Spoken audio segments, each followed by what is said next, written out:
Welcome to my channel. अस्सलामुअलैकुम।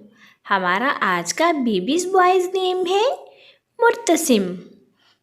इस नाम को दो तरह से लिखा जाता है, मुर्तसिम, मुर्तसम।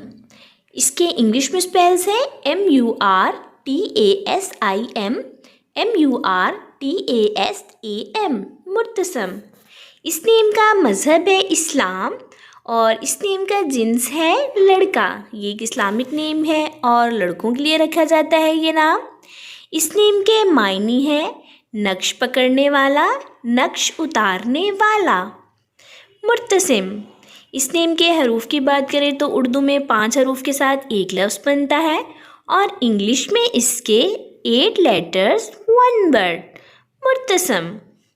इस नेम की तफसील है मुर्तसम अली, मुर्तसम हैदर। इस तरह से हम ये नाम रख सकते हैं।